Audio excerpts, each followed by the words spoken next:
Bonjour, c'est Ursule encore, on est le 20 avril 2022.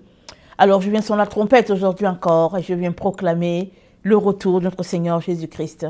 Amen et Alléluia. On est vraiment dans les temps où il est très important d'être très proche de Jésus. Amen, très proche de Dieu. Restez vraiment connectés. Et afin que, vous voyez, le fil qui nous lie à notre Seigneur ne puisse pas être brisé ou bien qu'il n'y ait rien qui vienne se placer là entre Jésus et nous. Mais il arrive souvent que, voilà, le fil, pour une raison ou une autre, s'étire. Et puis bon, il y a beaucoup de choses qui se passent, il y a beaucoup de choses qui entrent entre notre proximité avec le Seigneur et nous. Alors, des choses entre eux. C'est comme deux personnes qui sont là et puis ben voilà, quelque chose vient se placer entre eux. Alors, il arrive cela. Et ça, le Seigneur Jésus ne veut pas. Mais si ça arrive, ben, il faudrait bien qu'on s'organise pour faire sortir l'intrus, comme on dit. Alors, ce matin, j'avais parlé de Satan qui peut être un moyen pour notre sanctification. Et aujourd'hui, je viens apporter une seconde vidéo, qu'un tel homme soit livré à Satan. Amen. Alors, c'est des pratiques qui ne sont pas tellement agréables, mais souvent, l'amour de Dieu le pousse souvent à mettre une personne sous cette condition-là. Pourquoi? Parce que Dieu est amour. Quand Dieu nous reprimande, quand il nous reprend, c'est pas parce que il veut, comment on appelle ça, nous assommer, mais c'est parce qu'il nous aime. Amen. Alors, 1 Timothée 1, le verset 18 nous dit: le commandement que je t'adresse, Timothée, mon enfant, selon les prophéties faites précédemment, à ton sujet, c'est que d'après elles, tu combattes le bon combat, en gardant la foi et une bonne conscience. Cette conscience, quelques-uns l'ont perdue, ils ont fait naufrage par rapport à la foi. De ce nombre sont Hyménée et Alexandre que j'ai livré à Satan afin qu'ils apprennent à ne pas blasphémer. Alors on voit ici que l'acte d'amour du Père, qui est Paul, est tel qu'il dit qu'il les a livrés pour qu'ils apprennent à ne pas blasphémer. Ça veut dire que vraiment, il a dû leur dire, ok, comme vous aimez tant le péché, vous aimez ça, donc allez-y, allez en plein dedans. Et puis je ne veux pas vous voir à cet endroit-ci. Peut-être qu'il a dû donner les consignes, il ne faut pas qu'ils viennent au niveau de l'église. Si vous les voyez, ne leur dites pas bonjour. Toutes sortes de consignes afin de ramener cette âme-là à Dieu. Alors quand il dit qu'il a livré la personne à Satan, c'est quoi qu'il livre? Il livre le corps de la personne. C'est le corps de la personne qui est livré, c'est la chair de la personne qui est livrée. Et pourquoi? Il dit afin que son âme puisse revenir à Dieu. Alors, ce n'est pas une garantie, n'est-ce pas, qu'une personne qui est livrée à Satan revienne. Alors, il peut arriver que, bon, qu'elle soit tellement finalement, qu'elle soit vraiment en plein dedans, et c'est finalement, elle se vautre là-dedans complètement. Mais il se pourrait aussi que, parce qu'elle a été livrée, et qu'elle aimait déjà Jésus pleinement, alors les prières des uns et des autres peuvent faire que cette personne-là revienne. Le Seigneur m'a déjà présenté une situation vraiment extraordinaire où une personne a été livrée et la personne est revenue. Vraiment extraordinaire, vraiment spectaculaire. Ça, c'est la grâce de Dieu. Une autre situation, bon, on ne peut pas dire que la personne est chrétienne, mais c'est l'homme de Gadara qui dormait dans les sépulcres. Il a été livré par son village. Alors, il dormait dans les sépulcres. Alors, donc voilà, et les démons, tous les démons possibles étaient en lui. Et quand on le liait, il brisait toutes les chaînes. Il les brisait complètement. Et finalement, il n'y avait personne qui pouvait faire quoi que ce soit. Il n'y a que Jésus seul. Seul Jésus a opéré cette délivrance-là pour cet homme-là. Et le village était choqué. Ils étaient tellement choqués. On leur dit à Jésus, oh merci, merci. Ils ont dit à Jésus, quitte notre territoire. L'évidence était là qu'ils l'avaient livré. Ils avaient livré ce jeune homme du pays-là pour leurs intérêts. Peut-être élever leur porc, je ne sais pas c'est quoi. Mais toujours est-il que ils ont dit à Jésus, quand les démons ont vu le Fils de Dieu, ils lui ont dit, mets-nous dans les ports. S'il te plaît, laisse-nous dans les ports, ne nous laisse pas comme ça à l'extérieur. Et même peut-être que c'était mieux, peut-être à l'air libre, ils allaient regagner les gens du village. Ils allaient entrer peut-être en chacun dans le village. Je ne sais pas. Mais, ici, je vais faire ressortir le fait que on n'a pas besoin d'arriver jusque-là pour changer. Dieu nous a déjà montré la voie par laquelle nous devons changer. Amen. Donc, regardons un peu les Écritures. Timothée 5 nous dit, on entend dire généralement qu'il y a parmi vous de l'impudicité. Une impudicité telle qu'elle ne se rencontre pas même chez les païens. C'est au point que l'un de vous a une femme de son père, a la femme de son père. Et vous êtes enflé d'orgueil. Et vous n'avez pas été plutôt dans l'affliction, afin que celui qui a commis cet acte fût ôté du milieu de vous. Pour moi, absent de corps, mais présent d'esprit, j'ai déjà jugé, comme si j'étais présent. Celui qui a commis un tel acte, au nom du Seigneur Jésus, vous et mon esprit, étant assemblés avec la puissance de notre Seigneur Jésus, qu'un tel homme soit livré à Satan, pour la destruction de la chair, afin que l'esprit soit sauvé au jour du Seigneur Jésus. C'est bien à tort que vous vous glorifiez. Ne savez-vous pas qu'un peu de levain fait lever la pâte? Faites disparaître le vieux levain, afin que vous soyez une pâte nouvelle, puisque vous êtes sans levain, car Christ, notre Pâque, a été immolé. C'est les bons dont la fête, non avec du vieux levain, non avec un levain de malice et de méchanceté, mais avec des pains sans levain de la pureté et de la vérité. Donc voilà, on sait que le levain, on le sait, c'est le péché, et nous sommes en train d'observer effectivement quelques jours pour consommer du pain sans levain, vraiment afin de souligner cette fête-là que le Père lui-même a instaurée, afin de rappeler à Israël combien ils étaient esclaves en Égypte, hein, et comment Dieu les a délivrés à bras forts le jour de la Pâque. Et ici, il fait ressortir le fait que si le péché reste au milieu de nous, il va contaminer tout le cercle. Et puis bon, malheureusement, ce n'est pas des pratiques qui se font peut-être encore. Au nom de l'amour, on dit, bon, il ne faut pas quand même exagérer, il ne faut pas exposer l'autre. Alors que Paul, justement, il mettait ses punitions à cause de l'amour. L'amour de Dieu étant tel que, ne voulant pas qu'un seul se perde, alors, il était souvent permis de telles pratiques. Amen. Alors, mais on n'a pas besoin d'arriver jusque-là. Qu'est-ce que Dieu nous dit? Il nous dit, repentez-vous. C'est ça qu'il nous dit. Il nous dit de se repentir. Et ça dit quoi? De changer nos voies. De nous arrêter, de considérer les voies que nous prenons et de les changer. Ça, c'est le premier élément. De se faire baptiser. Le deuxième élément. Le deuxième élément. De rechercher le Saint-Esprit. Parce que tous ceux-là qui obéissent à Dieu, il leur donne le Saint-Esprit. Parce que le Saint-Esprit, c'est le gage de notre salut. Mais c'est aussi un acte, ou bien c'est une bénédiction que Dieu donne à ses enfants qui lui obéissent. Pour qu'ils continuent de lui obéir, pour qu'ils continuent de marcher dans ses voies. Parce que ça ne sert à rien qu'on te donne le Saint-Esprit si tu veux juste te balader pour dire, tu sais quoi, j'ai le Saint-Esprit. Il y a des gens comme ça, ils viennent te dire que tu sais, j'ai le Saint-Esprit, et puis ils sont là, ils font du n'importe quoi hein, pour dire qu'ils ont le Saint-Esprit. Après, ils s'en vont, ils pêchent, ils font n'importe quoi, ils disent alors j'ai le Saint-Esprit. Mais bon, à ces personnes-là, ça ne dure pas beaucoup, l'Esprit de Dieu ne reste pas longtemps sur eux. Parce que si on t'a donné l'Esprit, c'est pour répandre l'œuvre de Dieu, mais toi, finalement, tu le prends pour t'enorgueillir, alors ça ne sert à rien. Tu as le Saint-Esprit pour la gloire de Dieu. Tu n'as pas le Saint-Esprit pour la gloire de Satan, comme on dit.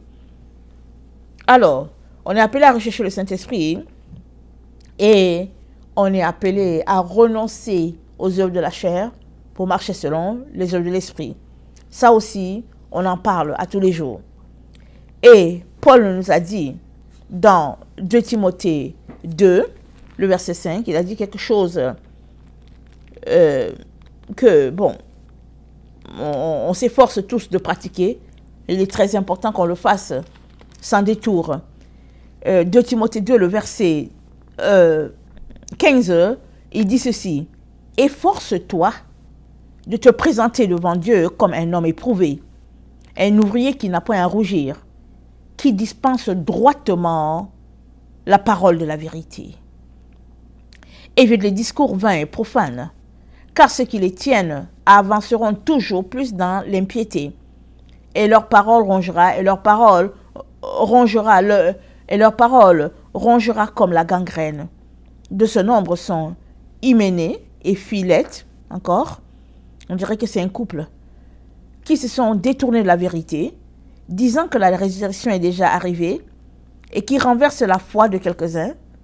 Néanmoins, le solide fondement de Dieu reste debout, avec ses paroles, qui lui servent de sceau. Le Seigneur connaît ceux qui lui appartiennent. Quiconque prononce le nom du Seigneur, qu'il s'éloigne de l'iniquité. Donc on voit cette situation un peu plus en détail. Alors, Hyménée et puis Philette ont commencé à dire des faussetés, en disant que la résurrection est déjà arrivée. Et puis, Paul les a livrés. Et il dit quelque chose, on parle de ça tout le temps. Il dit, le verset 19, « Néanmoins, le solide fondement de Dieu reste debout. » Il dit, malgré tout ce qu'ils sont en train de faire là, personne ne peut renverser le fondement de Dieu. Personne. Toi et moi sommes appelés à marcher sur le fondement de Dieu. Si nous marchons sur ce fondement-là, il n'y a personne qui va nous faire quoi que ce soit. La vérité sera toujours avec nous. Mais si nous laissons de côté les fondements, et que nous sommes toujours là en train de discuter, et puis en train de voir comment on peut s'adapter à notre nouvelle époque, ou bien notre nouvelle génération, alors on va passer à côté. Alors, il dit de ce nombre sont... attendez, c'est pas là. Il dit néanmoins le solide fondement de Dieu reste debout, avec ses paroles qui lui servent de sceau. Le Seigneur connaît ce qui lui appartiennent, et quiconque prononce le nom du Seigneur qui s'éloigne de l'iniquité. Donc le Seigneur connaît ce qui lui appartient. C'est ça que Paul entend dire concernant Hyménée et Philette. Il entend dire anyway. En tout cas, s'ils sont vraiment à Dieu, ils vont revenir. C'est ça qu'il entend dire. Mais il n'avait pas besoin de les livrer. Il fallait tout simplement que comment il appelle ça, Hyménée et puis Philette là, viennent dire à Paul, pardon, qu'ils acceptent l'enseignement de Paul, c'était tout. Mais ils ne voulaient pas l'enseignement de Paul. À partir du moment où ils ne voulaient pas l'enseignement de Paul, donc ils enseignaient autre chose. Et voilà ce qui leur est arrivé. Mais Paul nous dit à tout un chacun de nous efforcer de nous présenter devant Dieu comme un homme éprouvé et un ouvrier qui n'a pas besoin, qui n'a point à rougir et qui dispense droitement la parole de Dieu, vérité. Nous savons tous que pour les personnes qui enseignent, la Bible dit, en tout cas, ils seront repris sévèrement. Il y a des moments où je viens, je dis à Jésus, pardon, aie pitié de moi. Excusez, parce que il y a souvent, tu enseignes quelque chose et longtemps après, tu comprends, tu dis, oh non, mais j'avais enseigné, on dirait que je ne l'avais pas bien enseigné, mais va trouver la vidéo. Quand ça fait 5 ans que les choses sont en ligne, tu restes là, tu te dis, Seigneur, c'est où? J'ai dit souvent, Seigneur, Seigneur, pardon, purifie ce que j'ai dit. Et le moment où tu enseignes, et puis tu étais encore dans le péché, et tu as eu le temps d'avancer par rapport à cela, et puis le Seigneur a eu le temps de te pardonner, mais tu n'as pas eu le temps d'aller rattraper la vidéo qui était déjà en ligne, prouvant que tu avais changé, n'est-ce pas? Donc, il y a plein de choses. Donc, on est là, en train d'avancer, en train de se préparer. C'est ça que le Seigneur attend de nous. Et on doit s'efforcer. On n'a pas besoin d'attendre. Marcher à contre-courant de ce que l'Esprit de Dieu dit pour qu'on puisse être livré et après dire que bon, ok, voilà comment on va faire. Non, non, non. Efforçons-nous de faire ce que la parole de Dieu dit. Et à cela, on a l'exemple de Nicodème. On sait tous que c'est un rabbin. Vraiment, il a laissé sa robe de côté. Il s'est déguisé là, en simple homme. La nuit, il allait voir Jésus parce qu'il était intrigué, il ne comprenait rien. Ses collègues disaient des choses méchantes à propos de Jésus. Lui, il regardait ce qui se passait. Ce n'était pas possible qu'une telle personne ne soit pas avec Dieu. Ce n'est pas possible que ce monsieur faisait tant de miracles et Dieu n'est pas avec lui. Donc Nicodème était vraiment renversé. Il allait voir Jésus de nuit. Il lui a dit, Maman Rabbi, il n'y a personne qui peut faire ce que tu fais si la personne vient de Dieu. Jean 3, le verset 1 à 16. Il dit non, mais vraiment, enseigne-moi. Et Jésus lui a dit, il faudrait que vous naissiez d'eau et d'esprit. Naître d'eau, beaucoup s'arrêtent au niveau du fait qu'il fallait se faire baptiser. Mais Jésus est en train de dire, l'eau, c'est la parole de Dieu. Il est en train de dire que Nicodème doit changer son nom. Souvent, on est là, on est dans l'eau sale. On est dans de l'eau sale. Alors, la personne, là, elle nage, elle est dedans dans l'eau sale. Tu la vois, là, elle boit l'eau sale, elle est dedans, elle est bien. Et Dieu veut une autre eau pour nous, mais non, on aime l'eau sale. On est dedans. On s'amuse dedans, on nage dedans, on est bien dedans. Et le Seigneur veut qu'on change notre eau. Et Jésus lui dit donc, il faut naître d'eau. Il faut naître d'esprit. C'est que aussi, tu deviens ce que ton esprit est. Si ton esprit aime la méchanceté, ben tu deviens un homme méchant. Si ton esprit aime la méchanceté, tu seras toujours porté à écouter les choses lugubres, les choses méchantes, des choses terre à terre. Si ton esprit aime les danses, les chansons africaines, tu seras toujours là. On te dit sors de là, mais tu es là. Tu dis que non, mais vraiment, est-ce que tu as vu la nouvelle chanson qui vient de sortir? Et puis tu es toujours là, mais c'est des démons. C'est plein de démons, tu es là-dedans. Et tu finiras par devenir ce que ton esprit est, parce que c'est toi-même qui formate ton esprit à devenir ce qu'il est. Or, Dieu veut le formater dans la lumière. Alors, c'est à toi de prendre toute ta personne et de la placer dans un état de lumière. Et où se trouve la lumière? La lumière, c'est la parole de Dieu. Jean nous dit, Jean 1, il dit, Jean était venu, Jean-Baptiste. Ce n'était pas la véritable lumière, Jean-Baptiste, mais il était quand même la lumière pour nous présenter la véritable lumière qui est Jésus. Alors, si tu as le propos de Jésus, tu as la lumière. Si tu es imprégné de sa lumière, ben écoute, tu recevras les rayons de cette lumière-là et puis tu seras plein de lumière. Il n'y a pas longtemps, le Seigneur m'a donné une révélation de l'Éternel. Amen. L'Éternel Dieu, notre Dieu puissant. Amen. Celui en qui il y a une lumière vraiment inaccessible. Sa gloire est telle qu'on ne peut pas la comparer. Et j'étais vraiment émerveillée d'avoir cette révélation-là. C'est que Dieu est lumière, mais au fait, chaque personne est lumière, n'est-ce pas, si tu marches dans le Seigneur. Si tu marches dans le Seigneur, alors regarde un peu, toutes les personnes qui ont vécu sur cette terre, qui sont retrouvées dans la gloire de Dieu, et celles qui sont encore là, qui sont dans la lumière, toute leur lumière confondue, ça n'équivaut pas à cette lumière de Dieu-là. Tout assemblé, ça ne sera pas toujours la lumière de Dieu, mais déjà, c'est déjà une gloire extraordinaire.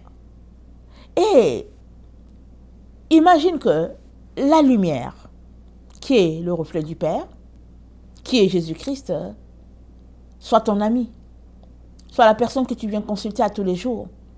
Comment ne seras-tu pas rempli de lumière? Mais souvent, on vient consulter Jésus juste pour nos intérêts, n'est-ce pas? Souvent, on travaille quelque part, ou bien on travaille dans un champ. Alors, on se lève le matin, on va à notre champ, et on va extraire notre sirop d'érable. Alors, on doit partir peut-être à 6 heures du matin, et puis on s'en va. On extrait notre sirop d'érable, on revient, il est 16 heures, 17 heures. Alors, il faut donner un message. Alors, on donne un message. Et donc, on a en surface, on a de la lumière en surface. Et on fonctionne là-dessus. Mais à un moment donné, il faudrait bien que ça change pour qu'on soit imbibé complètement. C'est-à-dire, si pendant des années, tu as de la lumière en surface, à un moment donné, il faut que tu aies de la lumière en profondeur. Parce que, comment on appelle ça, tout devient fade. Et même la lumière. La lumière, à un moment donné, elle perd son intensité et commence à diminuer. Et il faudra encore l'augmenter. Et souvent, quand tu regardes, tu vas voir que les piles elles sont en train de s'affaiblir et puis toutes sortes de situations. Alors, Jésus-Christ, il est cette lumière-là qui veut nous transformer aussi en être de lumière. C'est ça qu'il veut. Il nous transforme déjà ici. Et quand le moment viendra, nos corps seront transformés de corps incorruptibles en corruptibles. Et on le verra face à face. Alors, si c'est à cette espérance-là que tu crois, il est donc important que tu vives pour cela et que tu renonces à la vie de ce monde. Alors voilà pourquoi Paul nous dit de nous efforcer, de nous efforcer et de nous efforcer. Et s'il arrive que on tombe et que Dieu veut nous ramener, mais c'est difficile, il veut nous ramener, mais c'est difficile, mais il veut nous ramener, mais c'est difficile. Mais souvent, son amour est tel que, souvent, il s'organise tout simplement pour nous livrer. Alors, une fois que tu es livré, c'est beaucoup plus difficile, n'est-ce pas? Parce que c'est son amour qui te livre. Il te livre dans les pleurs. Il te livre parce que c'est pas ça qu'il veut. Mais il te livre pour que vraiment tu sois bien là-dedans, hein, dans le mal là, que tu aimes tant là. Mais il faut qu'il y ait des gens qui prient pour toi. Il faut qu'il y ait des personnes qui te secourent. Comme j'écoutais un prêtre qui pleurait, qui racontait comment il était tombé et comment Dieu l'avait ramené. Il dit à cause des prières. Il dit les prières des autres l'ont ramené parce il se sentait indigne. Il se sentait souillé. Il se disait mais non. Il marchait avec la honte sur lui. Il dit j'avais la honte. Je n'étais plus capable de porter ma soutane. Il dit non, c'était quelque chose. Il dit mais les gens autour, remplis d'amour, disaient mais non, mon père, tu es capable, mon père, tu es capable. Et puis les gens sont mis à prier pour lui, ils sont mis à jeûner pour lui. Et puis bon. Alors imaginez, ça c'était le prêtre de leur diocèse. Alors imaginez la génération que nous sommes, on s'en fout des gens là. S'il n'y a pas quelqu'un qui est là, qui prie pour toi tous les jours, ben, si tu es livré là, c'est vraiment difficile de revenir, n'est-ce pas? Alors, avant d'attendre jusqu'à être livré pour dire que je vais revenir, non, c'est mieux déjà de vivre de manière à plaire à Dieu, n'est-ce pas? C'est ça qui est mieux.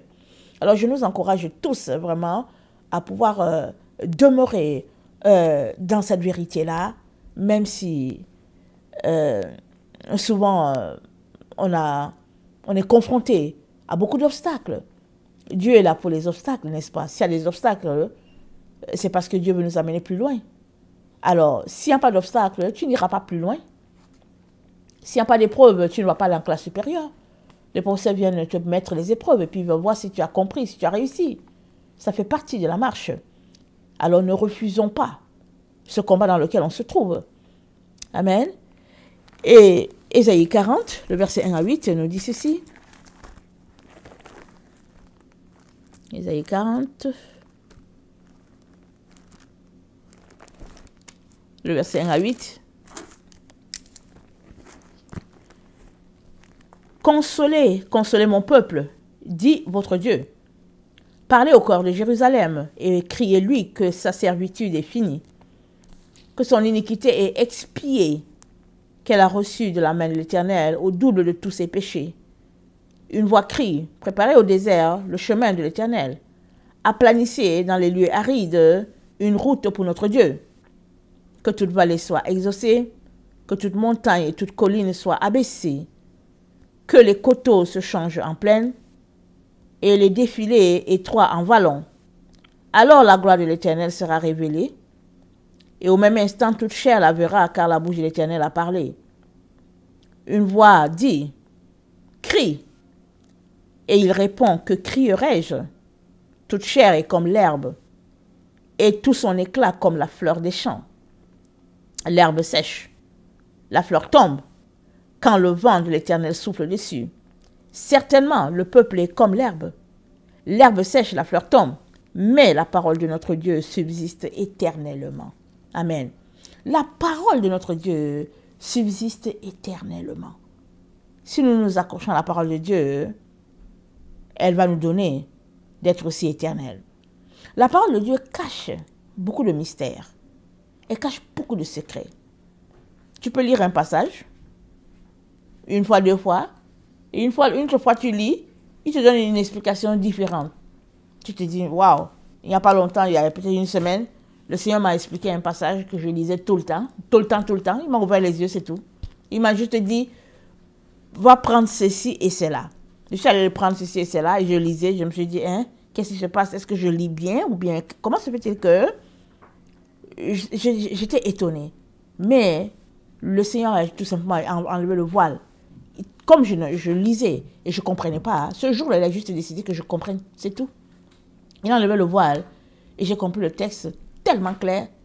Et puis je suis restée là, je me suis dit, mais attends, qu'est-ce qui se passe? Mais il se passe que je suis allée à un autre stade au niveau de la lumière. J'ai mon pas, c'est-à-dire j'ai acquis autre chose au niveau de la lumière, j'ai compris autre chose. Et à partir de ce niveau-là où mon esprit est arrivé, maintenant, Dieu me donne ce texte-là pour lire et je comprends le texte. Parce que mon esprit a franchi une étape dans la lumière. Et je pouvais comprendre maintenant ce texte de l'Éternel là, que j'ai toujours lu, souvent, mais voilà. Alors tout cela pour dire que la parole de notre Dieu subsiste éternellement, qu'il en soit ainsi pour toi. Que tu acceptes cette vérité-là et que tu sois imprégné de cela. Alors s'il arrive que tu ne comprennes pas, viens encore devant Dieu. Parce que tu ne seras pas lié par la parole de Dieu. Ce n'est pas la parole de Dieu qui va te lier et qui va te faire de toi un esclave de Satan. Non, non. Dieu est venu pour nous affranchir. Jésus a dit, vous connaissez la vérité et elle vous rendra libre. La parole de Dieu, elle est cette vérité-là qui nous a franchis.